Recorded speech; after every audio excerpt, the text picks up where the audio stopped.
Chapter 20. As the Miss Dashwoods entered the drawing-room of the Park the next day at one door, Mrs. Palmer came running in at the other, looking as good-humoured and merry as before. She took them all most affectionately by the hand, and expressed great delight in seeing them again. "I am so glad to see you," said she, seating herself between Eleanor and Mary Ann, "for it is so bad a day I was afraid you might not come, which would be a shocking thing, as we go away again to-morrow. We must go, for the Westons come to us next week, you know. It was quite a sudden thing, our coming at all, and I knew nothing of it till the carriage was coming to the door, and then Mr. Palmer asked me if I would go with him to Barton. He is so droll. He never tells me anything. I am so sorry we cannot stay longer. However, we shall meet again in town very soon, I hope." They were obliged to put an end to such an expectation. "Not go to town!" cried Mrs. Palmer with a laugh. "I shall be quite disappointed if you do not. I could get the nicest house in the world for you, next door to ours, in Hanover Square. You must come, indeed. I am sure I shall be very happy to chaperon you at any time till I am confined, if Mrs. Dashwood should not like to go into public."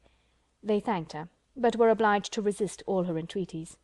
"Oh, my love!" cried Mrs. Palmer to her husband, who just then entered the room, "you must help me to persuade the Miss Dashwoods to go to town this winter." Her love made no answer, and after slightly bowing to the ladies, began complaining of the weather. "How horrid all this is!" said he. "Such weather makes everything and everybody disgusting. Dullness is as much produced within doors as without by rain. It makes one detest all one's acquaintance. What the devil does Sir John mean by not having a billiard-room in his house? How few people know what comfort is! Sir John is as stupid as the weather."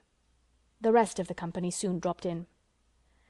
"I am afraid, Miss Mary Ann," said Sir John, "you have not been able to take your usual walk to Allenham to-day." Mary Ann looked very grave and said nothing. "Oh, don't be so sly before us," said Mrs. Palmer, "for we know all about it, I assure you, and I admire your taste very much, for I think he is extremely handsome. We do not live a great way from him in the country, you know. Not above 10 miles, I dare say." "Much nearer 30," said her husband. "Ah, well, there is not much difference. I never was at his house, but they say it is a sweet, pretty place." "As vile a spot as I ever saw in my life," said Mr. Palmer. Mary Ann remained perfectly silent, though her countenance betrayed her interest in what was said. "Is it very ugly?" continued Mrs. Palmer. "Then it must be some other place that is so pretty, I suppose."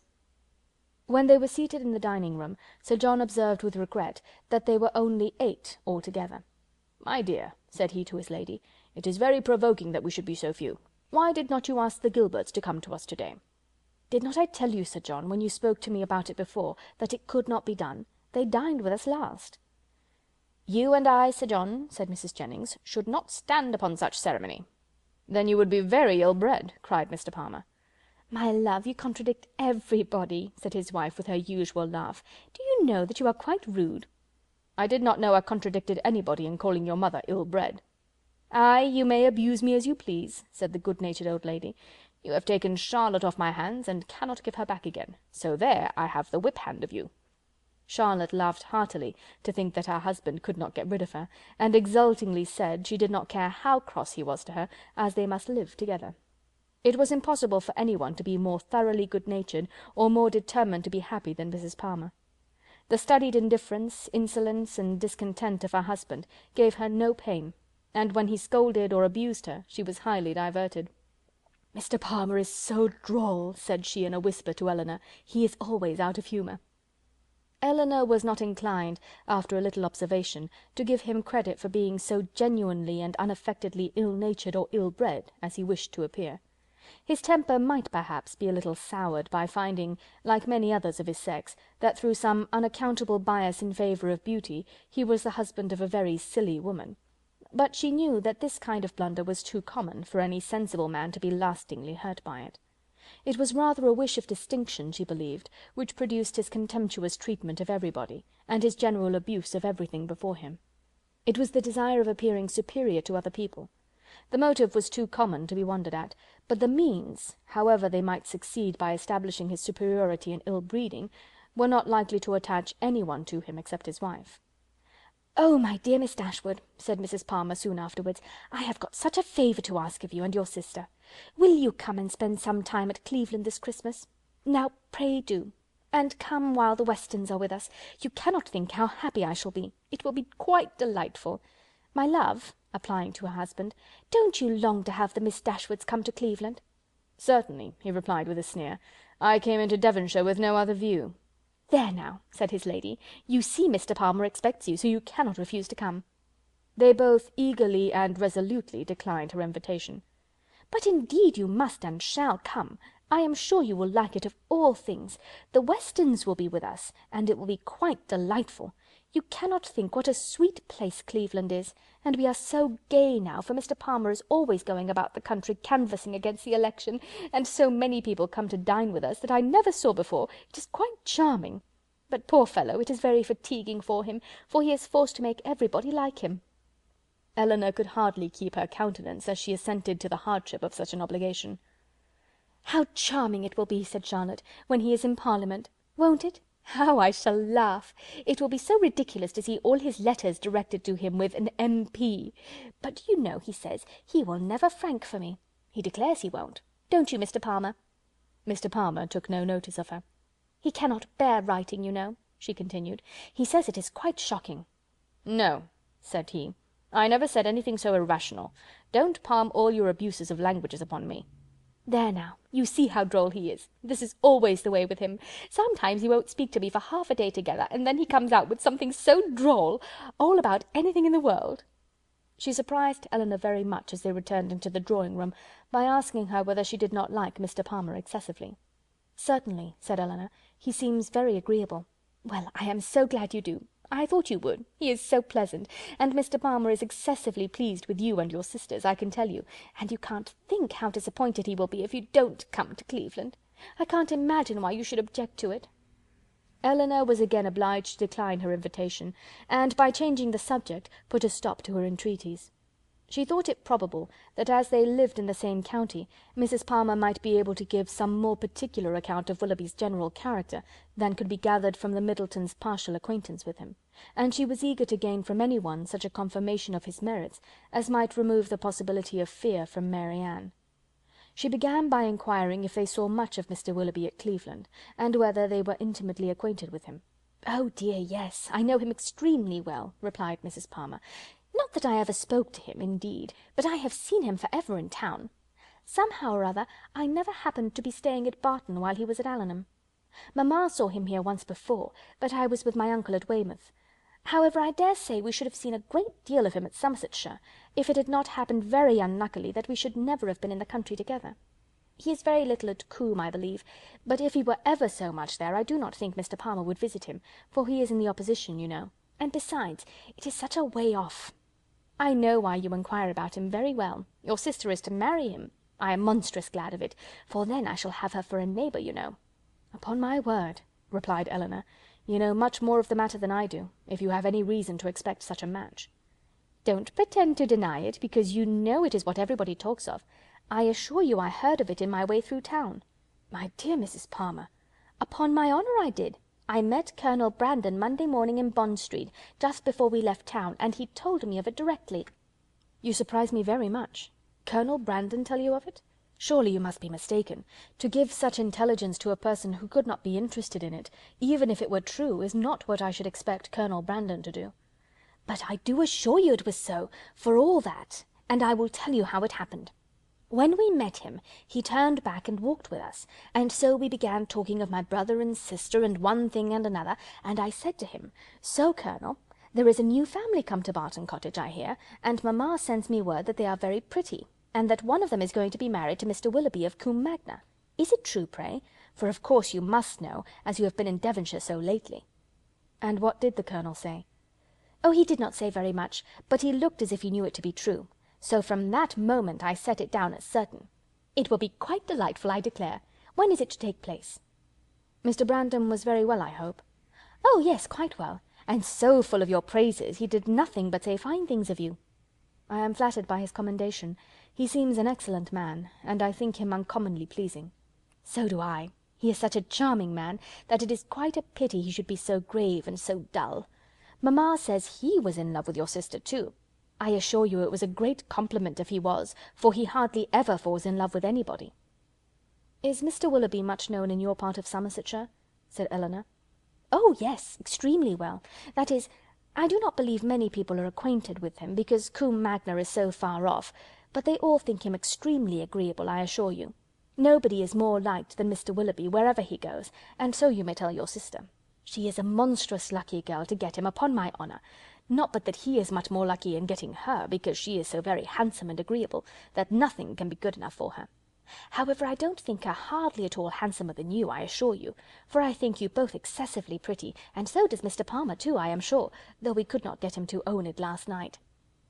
Mrs. Palmer's information respecting Willoughby was not very material, but any testimony in his favour, however small, was pleasing to her. "I am so glad we are got acquainted at last," continued Charlotte, "and now I hope we shall always be great friends. You can't think how much I long to see you. It is so delightful that you should live at the cottage. Nothing can be like it, to be sure. And I am so glad your sister is going to be well married. I hope you will be a great deal at Combe Magna. It is a sweet place by all accounts." "You have been long acquainted with Colonel Brandon, have you not?" "Yes, a great while, ever since my sister married. He was a particular friend of Sir John's, I believe," she added in a low voice. "He would have been very glad to have had me, if he could. Sir John and Lady Middleton wished it very much, but mamma did not think the match good enough for me, otherwise Sir John would have mentioned it to the Colonel, and we should have been married immediately." "Did not Colonel Brandon know of Sir John's proposal to your mother before it was made? Had he never owned his affection to yourself?" "Oh, no, but if mamma had not objected to it, I dare say he would have liked it of all things. He had not seen me then above twice, for it was before I left school. However, I am much happier as I am. Mr. Palmer is the kind of man I like." Chapter 21. The Palmers returned to Cleveland the next day, and the two families at Barton were again left to entertain each other. But this did not last long. Elinor had hardly got their last visitors out of her head, had hardly done wondering at Charlotte's being so happy without a cause, at Mr. Palmer's acting so simply, with good abilities, and at the strange unsuitableness which often existed between husband and wife, before Sir John's and Mrs. Jennings's active zeal in the cause of society procured her some other new acquaintance to see and observe. In a morning's excursion to Exeter they had met with two young ladies, whom Mrs. Jennings had the satisfaction of discovering to be her relations, and this was enough for Sir John to invite them directly to the park, as soon as their present engagements at Exeter were over. Their engagements at Exeter instantly gave way before such an invitation, and Lady Middleton was thrown into no little alarm on the return of Sir John by hearing that she was very soon to receive a visit from two girls whom she had never seen in her life, and of whose elegance, whose tolerable gentility even, she could have no proof, for the assurances of her husband and mother on that subject went for nothing at all. Their being her relations too made it so much the worse, and Mrs. Jennings's attempts at consolation were therefore unfortunately founded when she advised her daughter not to care about their being so fashionable, because they were all cousins, and must put up with one another.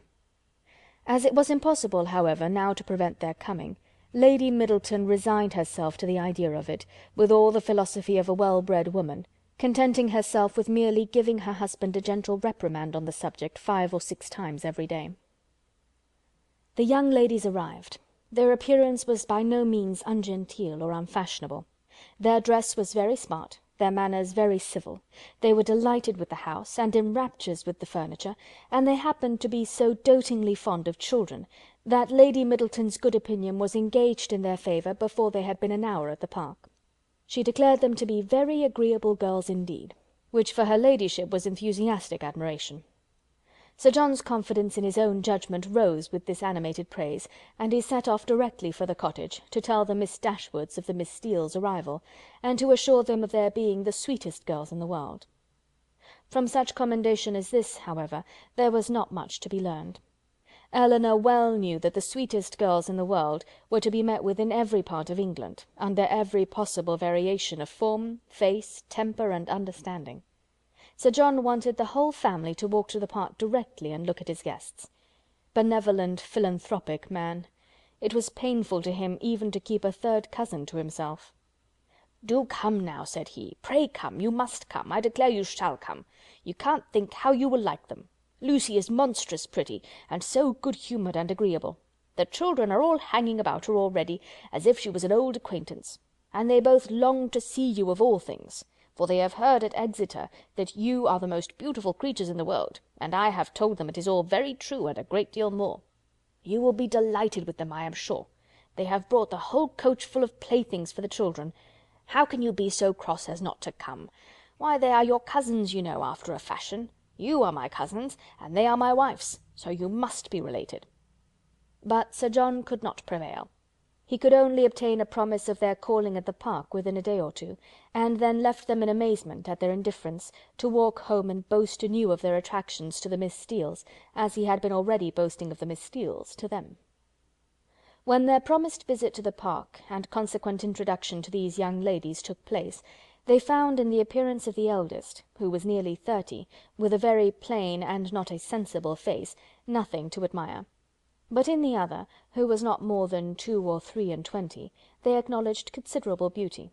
Her features were pretty, and she had a sharp, quick eye, and a smartness of air, which, though it did not give actual elegance or grace, gave distinction to her person. Their manners were particularly civil, and Elinor soon allowed them credit for some kind of sense, when she saw with what constant and judicious attention they were making themselves agreeable to Lady Middleton. With her children they were in continual raptures, extolling their beauty, courting their notice, and humouring their whims, and such of their time as could be spared from the importunate demands which this politeness made on it, was spent in admiration of whatever her ladyship was doing, if she happened to be doing anything, or in taking patterns of some elegant new dress, in which her appearance the day before had thrown them into unceasing delight. Fortunately for those who pay their court through such foibles, a fond mother, though in pursuit of praise for her children the most rapacious of human beings, is likewise the most credulous.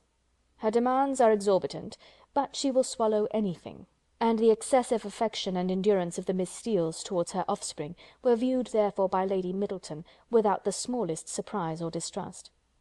She saw with maternal complacency all the impertinent encroachments and mischievous tricks to which her cousins submitted. She saw their sashes untied, their hair pulled about their ears, their work-bags searched, and their knives and scissors stolen away, and felt no doubt of its being a reciprocal enjoyment. It suggested no other surprise than that Elinor and Mary Ann should sit so composedly by, without claiming a share in what was passing. "John is in such spirits to-day," said she, on his taking Miss Steele's pocket-handkerchief and throwing it out of window. "He is full of monkey tricks." And soon afterwards, on the second boy's violently pinching one of the same lady's fingers, she fondly observed, "How playful William is! And here is my sweet little Anna Maria," she added, tenderly caressing a little girl of 3 years old, who had not made a noise for the last 2 minutes, "and she is always so gentle and quiet. Never was there such a quiet little thing." But unfortunately, in bestowing these embraces, a pin in her ladyship's head-dress slightly scratched the child's neck, produced from this pattern of gentleness such violent screams as could hardly be outdone by any creature professedly noisy. The mother's consternation was excessive, but it could not surpass the alarm of the Miss Steeles, and everything was done by all three in so critical an emergency, which affection could suggest as likely to assuage the agonies of the little sufferer. She was seated in her mother's lap, covered with kisses, her wound bathed with lavender water, by one of the Miss Steeles, who was on her knees to attend her, and her mouth stuffed with sugar plums by the other. With such a reward for her tears, the child was too wise to cease crying. She still screamed and sobbed lustily, kicked her 2 brothers for offering to touch her, and all their united soothings were ineffectual, till Lady Middleton, luckily remembering that in a scene of similar distress last week some apricot marmalade had been successfully applied for a bruised temple, the same remedy was eagerly proposed for this unfortunate scratch, and a slight intermission of screams in the young lady on hearing it gave them reason to hope that it would not be rejected. She was carried out of the room, therefore, in her mother's arms, in quest of this medicine, and as the 2 boys chose to follow, though earnestly entreated by their mother to stay behind, the 4 young ladies were left in a quietness which the room had not known for many hours. "Poor little creatures," said Miss Steele, as soon as they were gone. "It might have been a very sad accident." "Yet I hardly know how," cried Mary Ann, "unless it had been under totally different circumstances. But this is the usual way of heightening alarm, where there is nothing to be alarmed at in reality." "What a sweet woman Lady Middleton is," said Lucy Steele. Mary Ann was silent. It was impossible for her to say what she did not feel, however trivial the occasion, and upon Elinor, therefore, the whole task of telling lies when politeness required it, always fell. She did her best, when thus called on, by speaking of Lady Middleton with more warmth than she felt, though with far less than Miss Lucy. "And Sir John too," cried the eldest sister. "What a charming man he is!" Here, too, Miss Dashwood's commendation, being only simple and just, came in without any eclat.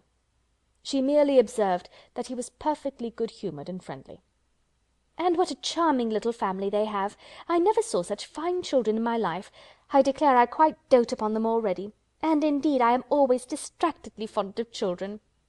"I should guess so," said Elinor with a smile, "from what I have witnessed this morning."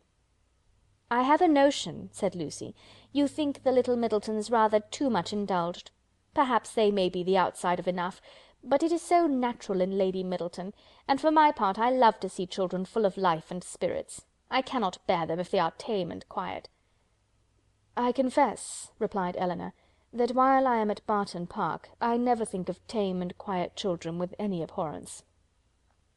A short pause succeeded this speech, which was first broken by Miss Steele, who seemed very much disposed for conversation, and who now said rather abruptly, "And how do you like Devonshire, Miss Dashwood? I suppose you were very sorry to leave Sussex." In some surprise at the familiarity of this question, or at least of the manner in which it was spoken, Elinor replied that she was. "Norland is a prodigious beautiful place, is not it?" added Miss Steele. "We have heard Sir John admire it excessively," said Lucy, who seemed to think some apology necessary for the freedom of her sister. "I think every one must admire it," replied Elinor, "whoever saw the place, though it is not to be supposed that any one can estimate its beauties as we do." "And you had a great many smart beaux there. I suppose you have not so many in this part of the world. For my part, I think they are a vast addition always."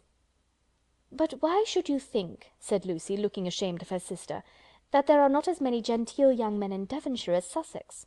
"Nay, my dear, I'm sure I don't pretend to say that there aren't. I'm sure there's a vast many smart beaux in Exeter, but you know, how could I tell what smart beaux there might be about Norland? And I was only afraid the Miss Dashwoods might find it dull at Barton, if they had not so many as they used to have. But perhaps you young ladies may not care about the beaux, and had as lief be without them as with them. For my part, I think they are vastly agreeable, provided they dress smart and behave civil. But I can't bear to see them dirty and nasty. Now there's Mr. Rose at Exeter, a prodigious smart young man, quite a beau, clerk to Mr. Simpson, you know, and yet if you do but meet him of a morning, he is not fit to be seen. I suppose your brother was quite a beau, Miss Dashwood, before he married, as he was so rich?" "Upon my word," replied Elinor, "I cannot tell you, for I do not perfectly comprehend the meaning of the word. But this I can say, that if he ever was a beau before he married, he is one still, for there is not the smallest alteration in him." "Oh dear! One never thinks of married men's being beaux. They have something else to do." "Lord, Anne!" cried her sister, "you can talk of nothing but beaux. You will make Miss Dashwood believe you think of nothing else." And then, to turn the discourse, she began admiring the house and the furniture. This specimen of the Miss Steeles was enough. The vulgar freedom and folly of the eldest sister left her no recommendation, and as Elinor was not blinded by the beauty or the shrewd look of the youngest, to her want of real elegance and artlessness, she left the house without any wish of knowing them better. Not so the Miss Steeles. They came from Exeter, well provided with admiration for the use of Sir John Middleton, his family, and all his relations, and no niggardly proportion was now dealt out to his fair cousins, whom they declared to be the most beautiful, elegant, accomplished, and agreeable girls they had ever beheld, and with whom they were particularly anxious to be better acquainted. And to be better acquainted, therefore, Elinor soon found was their inevitable lot, for as Sir John was entirely on the side of the Miss Steeles, their party would be too strong for opposition, and that kind of intimacy must be submitted to, which consists of sitting an hour or two together in the same room almost every day. Sir John could do no more, but he did not know that any more was required. To be together was, in his opinion, to be intimate, and while his continual schemes for their meeting were effectual, he had not a doubt of their being established friends. To do him justice, he did everything in his power to promote their unreserve, by making the Miss Steeles acquainted with whatever he knew or supposed of his cousins' situations in the most delicate particulars, and Elinor had not seen them more than twice, before the eldest of them wished her joy on her sister's having been so lucky as to make a conquest of a very smart beau since she came to Barton. "'Twill be a fine thing to have her married so young, to be sure," said she, "and I hear he is quite a beau, and prodigious handsome. And I hope you may have as good luck yourself soon, but perhaps you may have a friend in the corner already." Elinor could not suppose that Sir John would be more nice in proclaiming his suspicions of a regard for Edward than he had been with respect to Mary Ann. Indeed, it was rather his favourite joke of the two, as being somewhat newer and more conjectural, and since Edward's visit they had never dined together without his drinking to her best affections with so much significancy and so many nods and winks as to excite general attention. The letter F had been likewise invariably brought forward, and found productive of such countless jokes, that its character as the wittiest letter in the alphabet had been long established with Elinor. The Miss Steeles, as she expected, had now all the benefit of these jokes, and in the eldest of them they raised a curiosity to know the name of the gentleman alluded to, which, though often impertinently expressed, was perfectly of a piece with her general inquisitiveness into the concerns of their family.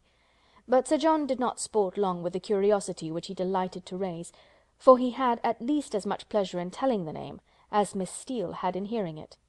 "His name is Ferrars," said he, in a very audible whisper, "but pray do not tell it, for it's a great secret." "Ferrars!" repeated Miss Steele. "Mr. Ferrars is the happy man, is he? What, your sister-in-law's brother, Miss Dashwood? A very agreeable young man, to be sure. I know him very well." "How can you say so, Anne?" cried Lucy, who generally made an amendment to all her sister's assertions. "Though we have seen him once or twice at my uncle's, it is rather too much to pretend to know him very well." Elinor heard all this with attention and surprise. And who was this uncle? Where did he live? How came they acquainted? She wished very much to have the subject continued, though she did not choose to join in it herself, but nothing more of it was said, and for the first time in her life she thought Mrs. Jennings deficient either in curiosity after petty information, or in a disposition to communicate it. The manner in which Miss Steele had spoken of Edward increased her curiosity, for it struck her as being rather ill-natured, and suggested the suspicion of that lady's knowing, or fancying herself to know, something to his disadvantage. But her curiosity was unavailing, for no farther notice was taken of Mr. Ferrars's name by Miss Steele when alluded to, or even openly mentioned by Sir John. Chapter 22.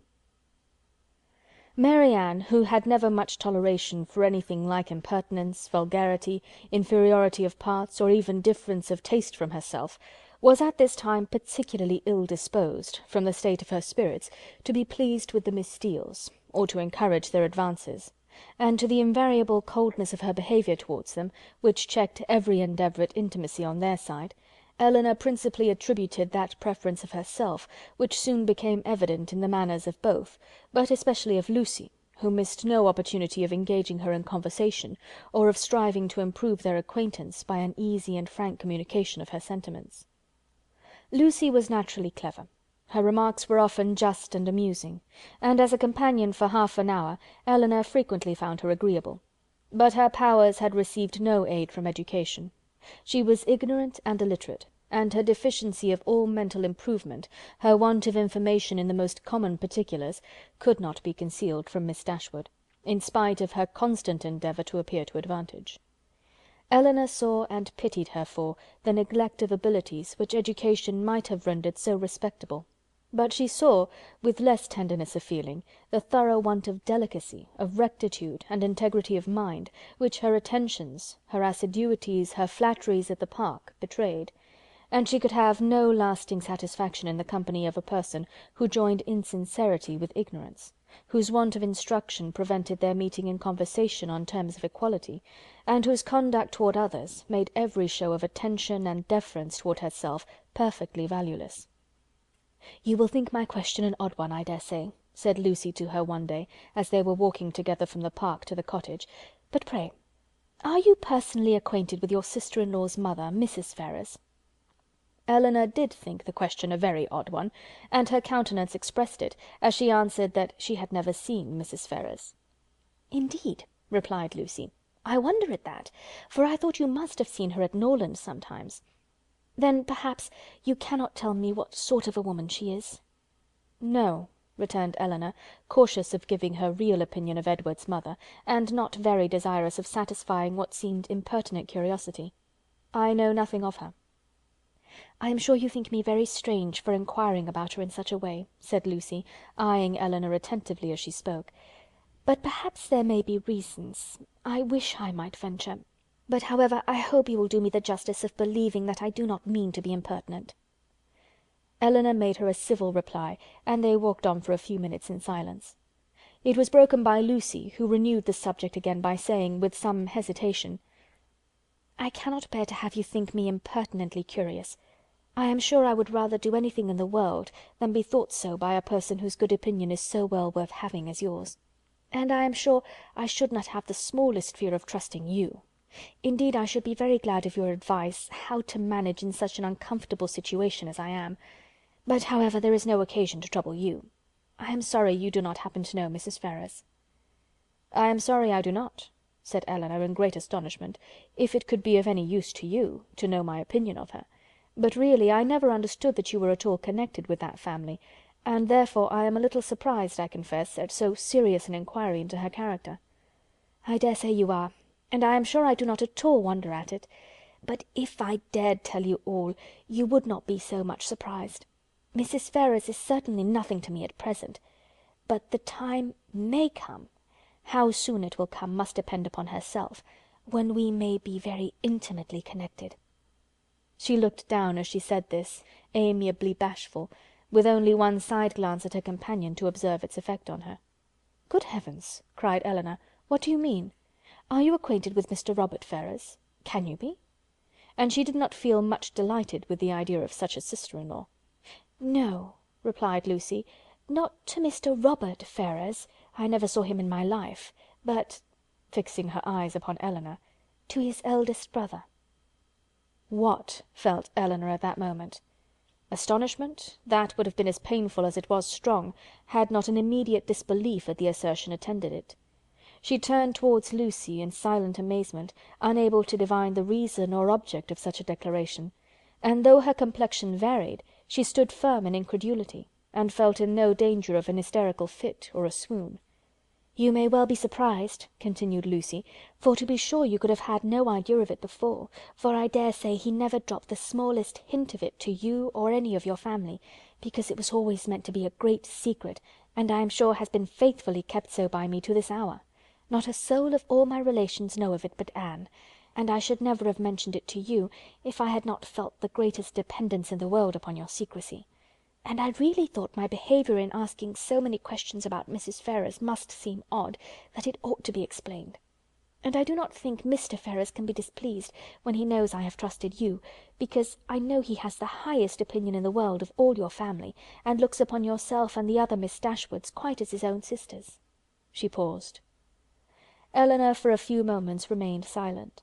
Her astonishment at what she heard was at first too great for words, but at length, forcing herself to speak, and to speak cautiously, she said, with calmness of manner, which tolerably well concealed her surprise and solicitude, "May I ask if your engagement is of long standing?" "We have been engaged these 4 years." "4 years?" "Yes." Elinor, though greatly shocked, still felt unable to believe it.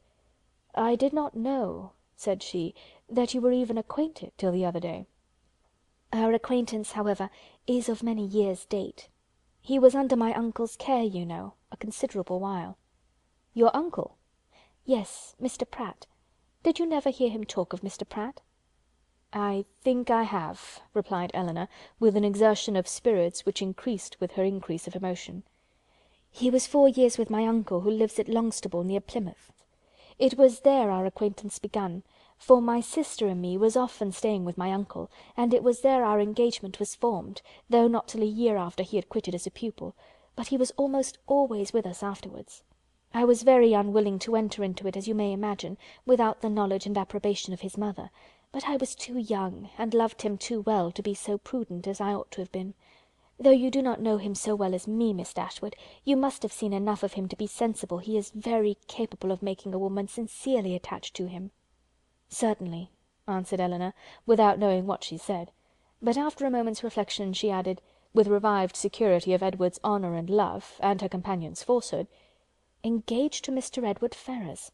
I confess myself so totally surprised at what you tell me, that really, I beg your pardon, but surely there must be some mistake of person or name. We cannot mean the same Mr. Ferrars." "We can mean no other," cried Lucy, smiling. "Mr. Edward Ferrars, the eldest son of Mrs. Ferrars of Park Street, and brother of your sister-in-law, Mrs. John Dashwood, is the person I mean. You must allow that I am not likely to be deceived as to the name of the man on whom all my happiness depends." "It is strange," replied Elinor, in a most painful perplexity, "that I should never have heard him even mention your name." "No, considering our situation, it was not strange. Our first care has been to keep the matter secret. You knew nothing of me or my family, and therefore there could be no occasion for ever mentioning my name to you. And as he was always particularly afraid of his sister suspecting anything, that was reason enough for his not mentioning it." She was silent. Elinor's security sunk, but her self-command did not sink with it. "4 years you have been engaged," said she with a firm voice. "Yes, and heaven knows how much longer we may have to wait. Poor Edward! It puts him quite out of heart." Then, taking a small miniature from her pocket, she added, "To prevent the possibility of mistake, be so good as to look at this face. It does not do him justice, to be sure, but yet I think you cannot be deceived as to the person it was drew for. I have had it above these 3 years." She put it into her hands as she spoke, and when Elinor saw the painting, whatever other doubts her fear of a too hasty decision, or her wish of detecting falsehood might suffer to linger in her mind, she could have none of its being Edward's face. She returned it almost instantly, acknowledging the likeness. "I have never been able," continued Lucy, "to give him my picture in return, which I am very much vexed at, for he has been always so anxious to get it, but I am determined to set for it the very first opportunity." "You are quite in the right," replied Elinor calmly. They then proceeded a few paces in silence. Lucy spoke first. "I am sure," said she, "I have no doubt in the world of your faithfully keeping this secret, because you must know of what importance it is to us, not to have it reach his mother, for she would never approve of it, I dare say. I shall have no fortune, and I fancy she is an exceeding proud woman." "I certainly did not seek your confidence," said Elinor, "but you do me no more than justice in imagining that I may be depended on. Your secret is safe with me. But pardon me if I express some surprise at so unnecessary a communication. You must at least have felt that my being acquainted with it could not add to its safety." As she said this, she looked earnestly at Lucy, hoping to discover something in her countenance, perhaps the falsehood of the greatest part of what she had been saying, but Lucy's countenance suffered no change. "I was afraid you would think I was taking a great liberty with you," said she, "in telling you all this. I have not known you long, to be sure, personally at least, but I have known you and all your family by description a great while, and as soon as I saw you I felt almost as if I was an old acquaintance. Besides, in the present case, I really thought some explanation was due to you, after my making such particular inquiries about Edward's mother, and I am so unfortunate that I have not a creature whose advice I can ask. Anne is the only person that knows of it, and she has no judgment at all. Indeed, she does me a great deal more harm than good, for I am in constant fear of her betraying me. She does not know how to hold her tongue, as you must perceive, and I am sure I was in the greatest fright in the world t'other day, when Edward's name was mentioned by Sir John, lest she should out with it all. You can't think how much I go through in my mind from it altogether. I only wonder that I am alive, after what I have suffered for Edward's sake these last 4 years.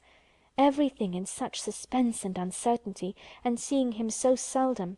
We can hardly meet above twice a year. I am sure I wonder my heart is not quite broke." Here she took out her handkerchief, but Elinor did not feel very compassionate. "Sometimes," continued Lucy, after wiping her eyes, "I think whether it would not be better for us both to break off the matter entirely." As she said this, she looked directly at her companion. "But then at other times I have not resolution enough for it. I cannot bear the thoughts of making him so miserable, as I know the very mention of such a thing would do. And on my own account too, so dear as he is to me, I don't think I could be equal to it. What would you advise me to do in such a case, Miss Dashwood? What would you do yourself?" "Pardon me," replied Elinor, startled by the question, "but I can give you no advice under such circumstances. Your own judgment must direct you." "To be sure, continued Lucy, after a few minutes' silence on both sides. "His mother must provide for him some time or other, but poor Edward is so cast down by it. Did you not think him dreadful low-spirited when he was at Barton? He was so miserable when he left us at Longstaple to go to you, that I was afraid you would think him quite ill." "Did he come from your uncle's, then, when he visited us?" "Oh, yes. He had been staying a fortnight with us. Did you think he came directly from town?" "No," replied Elinor, most feelingly sensible of every fresh circumstance in favour of Lucy's veracity. "I remember he told us that he had been staying a fortnight with some friends near Plymouth." She remembered, too, her own surprise at the time, at his mentioning nothing farther of those friends, at his total silence with respect even to their names. "Did not you think him sadly out of spirits?" repeated Lucy. "We did indeed, particularly so when he first arrived." "I begged him to exert himself, for fear you should suspect what was the matter, but it made him so melancholy, not being able to stay more than a fortnight with us, and seeing me so much affected. Poor fellow! I am afraid it is just the same with him now, for he writes in wretched spirits. I heard from him just before I left Exeter," taking a letter from her pocket, and carelessly showing the direction to Elinor. "You know his hand, I dare say, a charming one it is, but that is not written so well as usual. He was tired, I dare say, for he had just filled the sheet to me as full as possible." Elinor saw that it was his hand, and she could doubt no longer. This picture, she had allowed herself to believe, might have been accidentally obtained. It might not have been Edward's gift. But a correspondence between them by letter could subsist only under a positive engagement, could be authorized by nothing else. For a few moments she was almost overcome. Her heart sunk within her, and she could hardly stand. But exertion was indispensably necessary, and she struggled so resolutely against the oppression of her feelings, that her success was speedy, and for the time complete. "Writing to each other," said Lucy, returning the letter into her pocket, "is the only comfort we have in such long separations. Yes, I have one other comfort in his picture, but poor Edward has not even that. If he had but my picture, he says he should be easy. I gave him a lock of my hair set in a ring when he was at Longstaple last, and that was some comfort to him, he said, but not equal to a picture. Perhaps you might notice the ring when you saw him." "I did," said Elinor, with a composure of voice, under which was concealed an emotion and distress beyond anything she had ever felt before. She was mortified, shocked, confounded. Fortunately for her, they had now reached the cottage, and the conversation could be continued no further. After sitting with them a few minutes, the Miss Steeles returned to the park, and Elinor was then at liberty to think and be wretched. Chapter 23. However small Elinor's general dependence on Lucy's veracity might be, it was impossible for her, on serious reflection, to suspect it in the present case, where no temptation could be answerable to the folly of inventing a falsehood of such a description.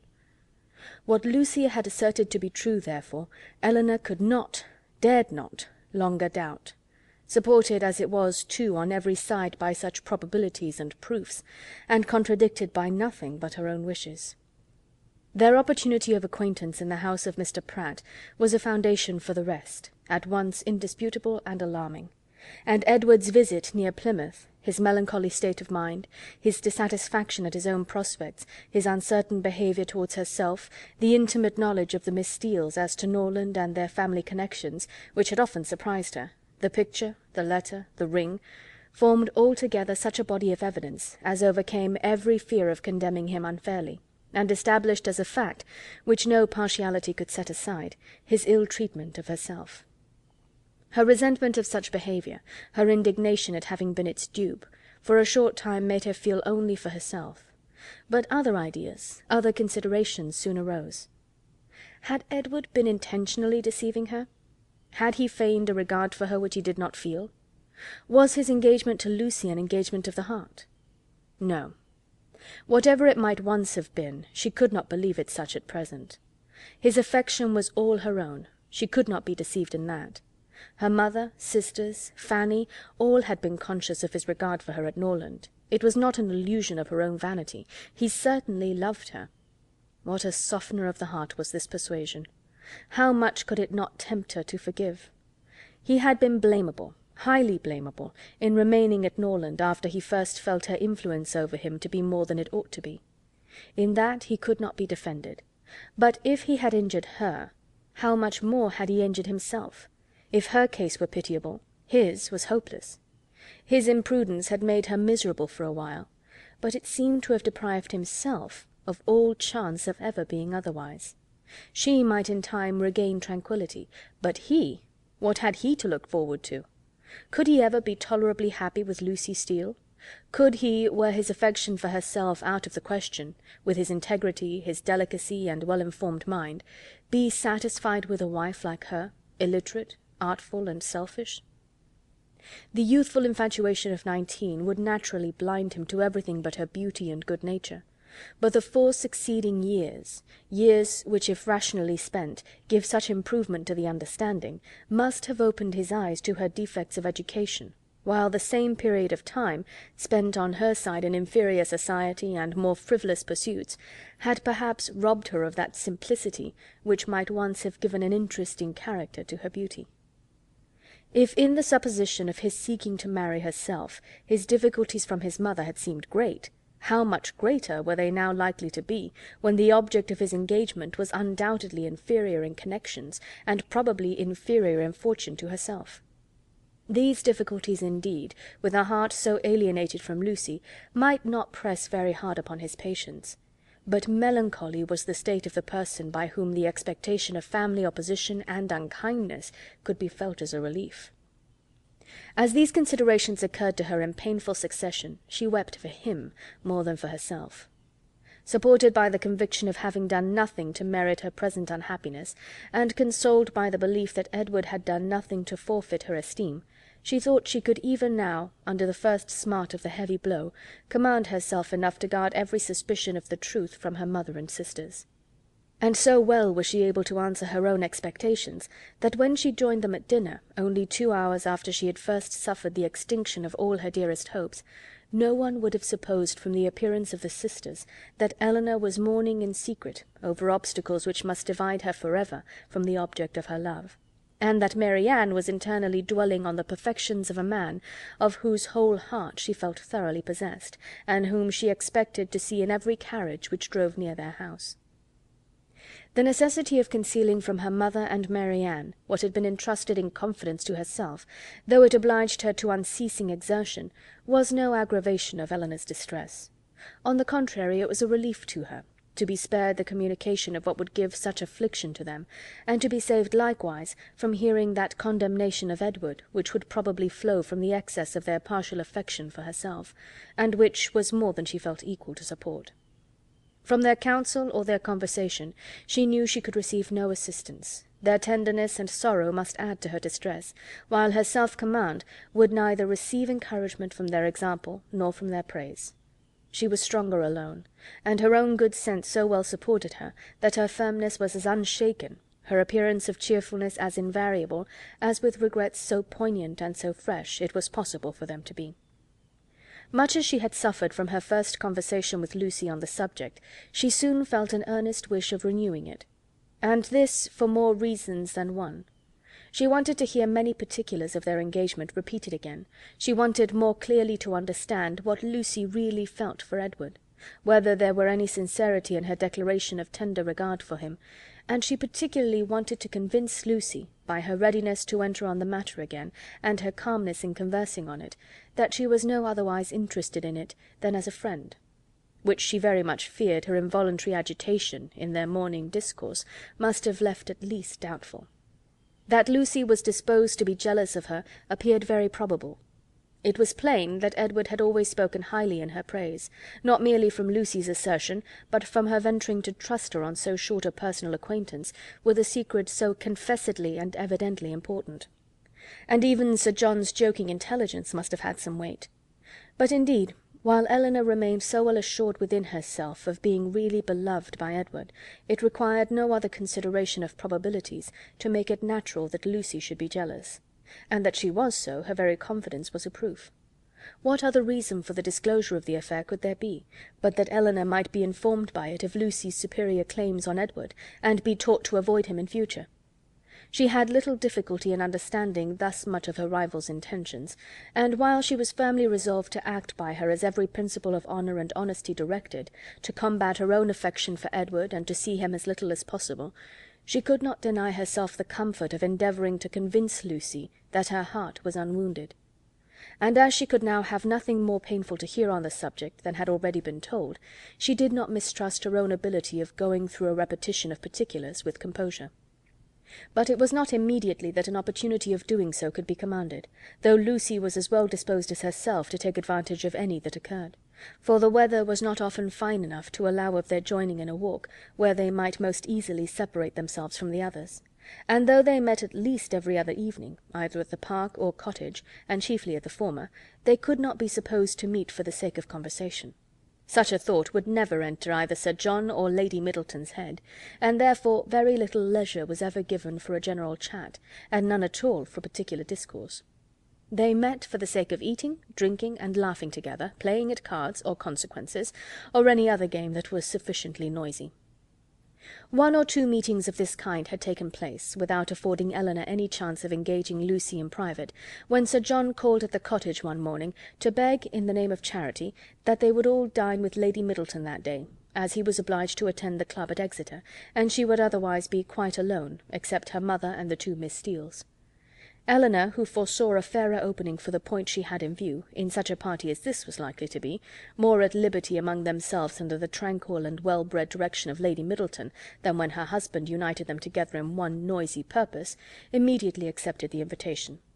Margaret, with her mother's permission, was equally compliant, and Mary Ann, though always unwilling to join any of their parties, was persuaded by her mother, who could not bear to have her seclude herself from any chance of amusement, to go likewise. The young ladies went, and Lady Middleton was happily preserved from the frightful solitude which had threatened her. The insipidity of the meeting was exactly such as Elinor had expected.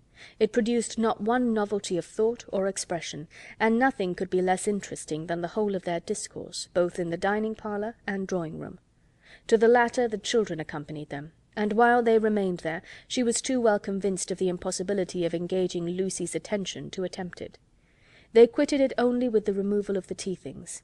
The card-table was then placed, and Elinor began to wonder at herself for ever having entertained a hope of finding time for conversation at the park. They all rose up in preparation for a round game.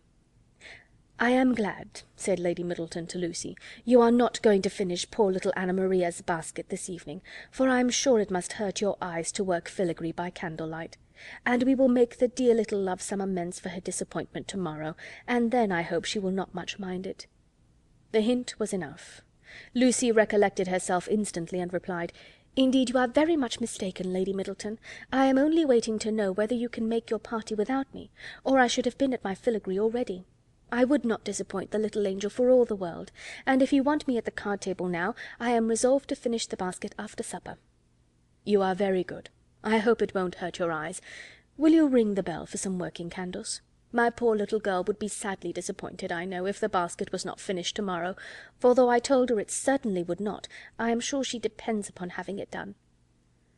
Lucy directly drew her work-table near her, and reseated herself with an alacrity and cheerfulness which seemed to infer that she could taste no greater delight than in making a filigree basket for a spoiled child.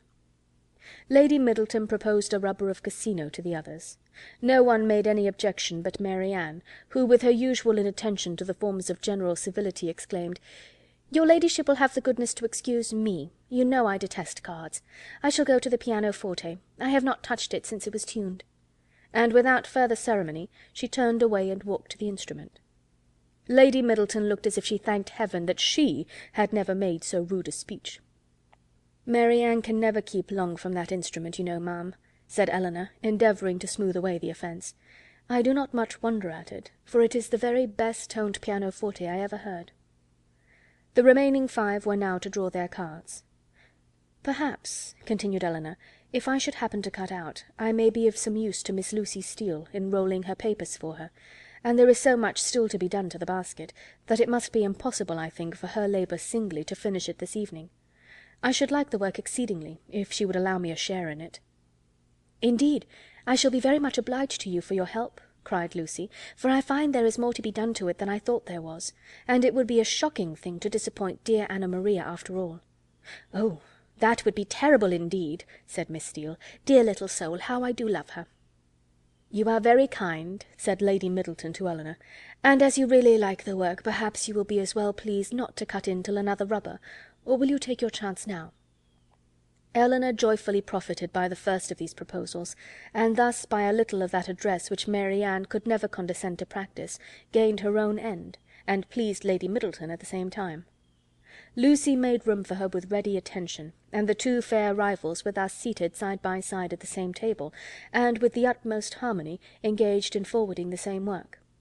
The pianoforte, at which Mary Ann, wrapped up in her own music and her own thoughts, had by this time forgotten that anybody was in the room besides herself, was luckily so near them that Miss Dashwood now judged she might safely, under the shelter of its noise, introduce the interesting subject, without any risk of being heard at the card-table. Chapter 24. In a firm though cautious tone, Elinor thus began. "I should be undeserving of the confidence you have honoured me with, if I felt no desire for its continuance, or no further curiosity on its subject. I will not apologize, therefore, for bringing it forward again."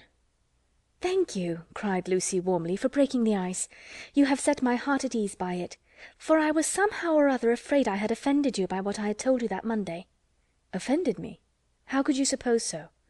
Believe me," and Elinor spoke it with the truest sincerity, "nothing could be farther from my intention than to give you such an idea. Could you have a motive for the trust that was not honourable and flattering to me?"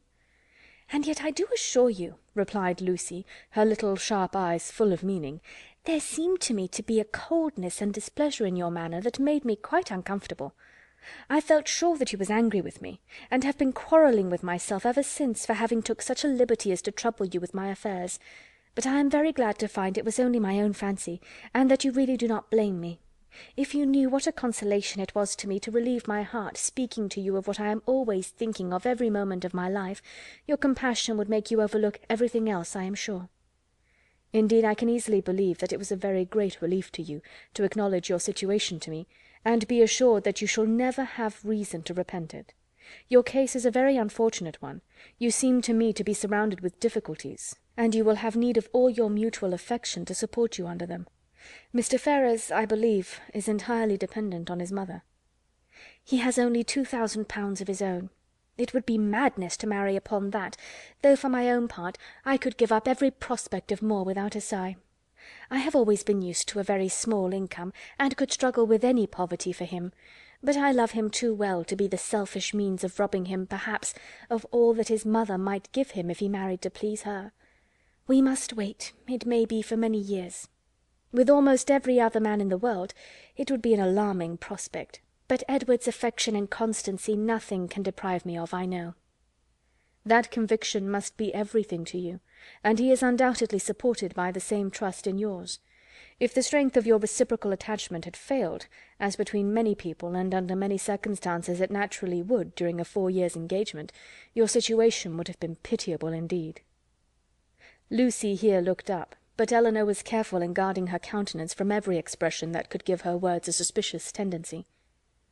"Edward's love for me," said Lucy, "has been pretty well put to the test by our long, very long absence since we were first engaged, and it has stood the trial so well that I should be unpardonable to doubt it now. I can safely say that he has never gave me one moment's alarm on that account from the first." Elinor hardly knew whether to smile or sigh at this assertion. Lucy went on. "I am rather of a jealous temper too by nature, and from our different situations in life, from his being so much more in the world than me, and our continual separation, I was enough inclined for suspicion to have found out the truth in an instant, if there had been the slightest alteration in his behaviour to me when we met, or any lowness of spirits that I could not account for, or if he had talked more of one lady than another, or seemed in any respect less happy at Longstaple than he used to be. I do not mean to say that I am particularly observant or quick-sighted in general, but in such a case I am sure I could not be deceived."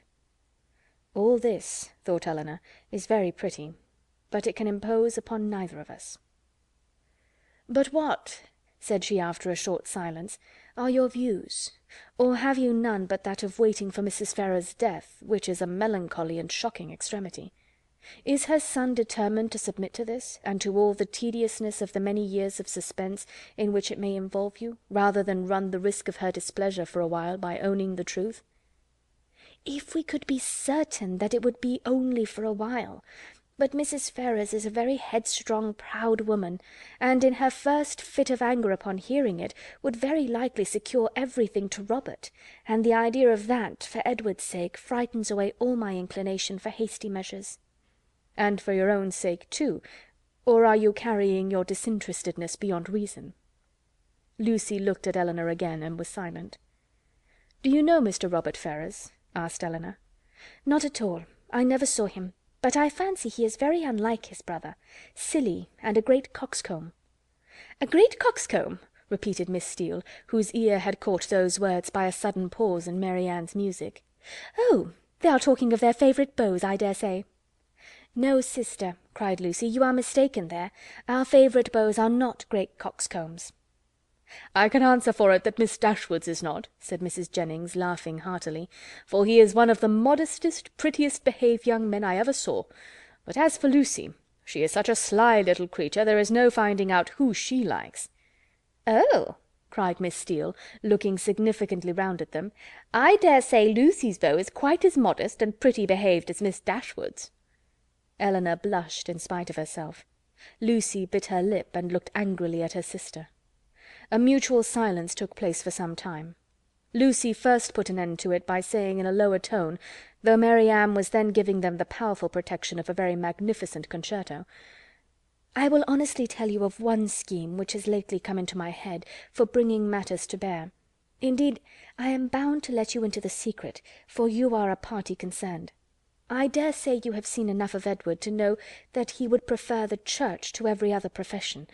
Now, my plan is that he should take orders as soon as he can, and then through your interest, which I am sure you would be kind enough to use out of friendship for him, and I hope out of some regard to me, your brother might be persuaded to give him Norland living, which I understand is a very good one, and the present incumbent not likely to live a great while.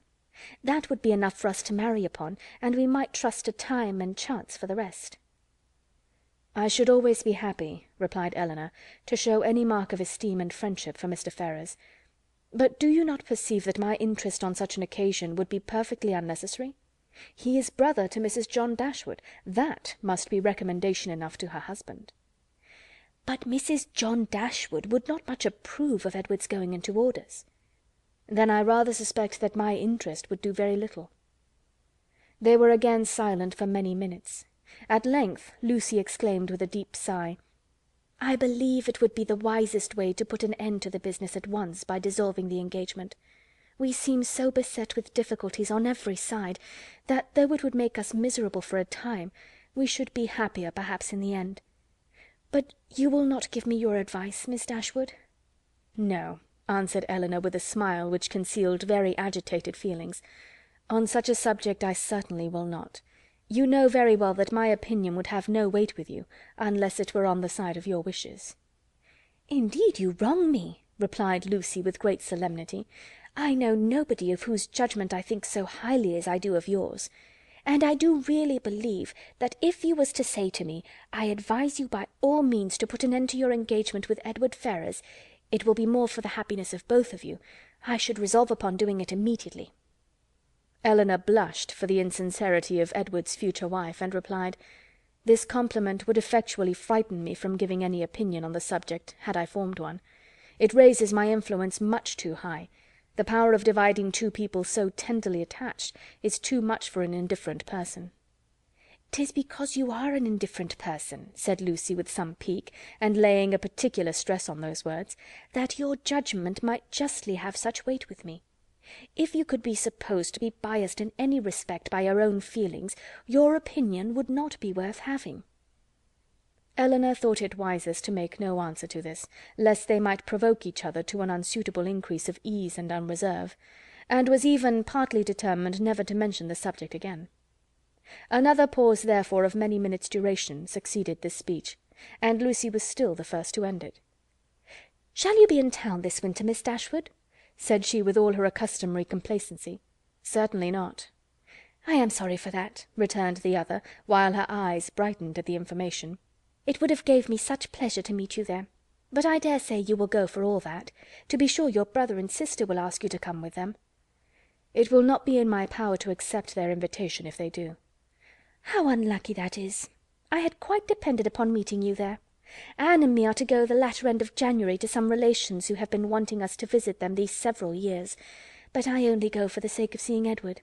He will be there in February, otherwise London would have no charms for me. I have not spirits for it."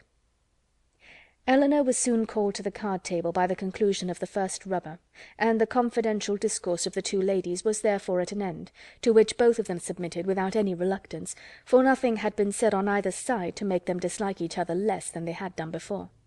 And Elinor sat down to the card table with the melancholy persuasion that Edward was not only without affection for the person who was to be his wife, but that he had not even the chance of being tolerably happy in marriage, which sincere affection on her side would have given, for self-interest alone could induce a woman to keep a man to an engagement of which she seemed so thoroughly aware that he was weary. From this time the subject was never revived by Elinor, and when entered on by Lucy, who seldom missed an opportunity of introducing it, and was particularly careful to inform her confidante of her happiness whenever she received a letter from Edward, it was treated by the former with calmness and caution, and dismissed as soon as civility would allow; for she felt such conversations to be an indulgence which Lucy did not deserve, and which were dangerous to herself. The visit of the Miss Steeles at Barton Park was lengthened far beyond what the first invitation implied. Their favour increased. They could not be spared. Sir John would not hear of their going, and in spite of their numerous and long-arranged engagements in Exeter, in spite of the absolute necessity of returning to fulfil them immediately, which was in full force at the end of every week, they were prevailed on to stay nearly 2 months at the Park, and to assist in the due celebration of that festival which requires a more than ordinary share of private balls and large dinners to proclaim its importance.